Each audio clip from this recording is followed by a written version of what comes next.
Ẹgbẹ́ àwọn onímọ́tò lórílẹ̀‐èdè yìí National Union of Road Transport Workers NURTW àwọn àti ilẹ̀ Yorùbá wọ́n mà ti ránṣẹ́ ẹ̀bẹ̀ sí àwọn gómìnà méjì ní ilẹ̀ Yorùbá ìyẹn gómìnà Adémọ́lá Adélékè ti ìpínlẹ̀ Ọ̀ṣun àti gómìnà Ṣèyí Mákindé ti ìpínlẹ̀ Ọ̀yọ́ tí wọ́n sì ń bẹ àwọn gómìnà méjèèjì náà wípé kí wọ́n jọ̀wọ́ bàbá jẹ̀kọ́ adáríjẹwé ni o. Wọ́n ní kí wọ́n dáríjì ẹgbẹ́ NURTW ní ìpínlẹ̀ wọn kí wọ́n sì jẹ́ káwọn bẹ̀rẹ̀ iṣẹ́ padà nítorí pé àwọn ti ronúpìwàdà àwọn sì ti di ọmọlúàbí. Ẹ rántí wípé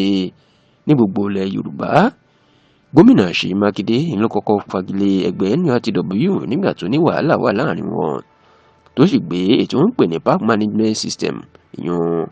àwọn alákòóso gáréèjì mọ́tò tó sì fi wọn rọ́pò ẹ̀. Látìgbà náà ni àwọn ìpínlẹ̀ míì náà ni wọ́n ti ń káṣà tí Mákindé gbé wọ̀lú yìí pàápàá ìpínlẹ̀ Èkó, ìpínlẹ̀ Ògùn àti ìpínlẹ̀ Ọ̀ṣun. Ṣùgbọ́n tó jẹ́ wípé nígbà tí wàhálà ẹgbẹ́ NURTW ti ìpínlẹ̀ Ọ̀ṣun, ti ìpínlẹ̀ Èkó àti ìpínlẹ̀ Ògùn ti yanjú, àwọn ti dá ẹgbẹ́ NURTW padà tán sì ti bẹ̀rẹ̀ iṣẹ́ níbẹ̀. Ṣùgbọ́n ní báyìí ní ìpínlẹ̀ Ọ̀yọ́ Ṣèyí Mákindé kò tíì dá ẹgbẹ́ NURTW padà o tó sì jẹ́ pé àwọn park management àwọn ló sì ń ṣàkóso mọ́tò àti gbogbo gáréèjì mọ́tò tó wà ní ìpínlẹ̀ Ọ̀yọ́. Bákan náà lọ̀rọ̀ rí ní ìpínlẹ̀ Ọ̀ṣun tó jẹ́ pé àwọn náà wọn ò tí ì fààyè gba ẹgbẹ́ NURTW.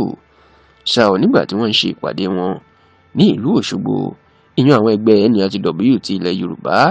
iná ti rawọ́ ẹ̀bẹ̀ sí gómìnà Ṣèyí Mákindé o àti gómìnà Nurudeen Jackson Adémọ́lá Adélékè ti ìpínlẹ̀ Ọ̀ṣun pé ẹ jọ̀wọ́ ẹ dá NURTW padà o. Ọlọ́run ò ní gbóúnjẹ lẹ́nu tiyín náà o àti ronúpìwàdà a sì ti bẹ̀rẹ̀ àwọn ìgbésẹ̀ láti rí i dájú pé kò ní sí wàhálà kan bó tilẹ̀ wù ó mọ́ bẹ́ẹ̀ bá dá ẹgbẹ́ NURTW padà. Ní báyìí gómìnà Adémọ́lá Adélékè àti gómìnà Ṣèyí Mákindé ti ìpínlẹ̀ Ọ̀ṣun àti Ọ̀yọ́ wọn kò tí ì fèsì lórí ẹ̀bẹ̀ tí àwọn ẹgbẹ́ onímọ́tò tó ń bẹ̀ wọ́n yìí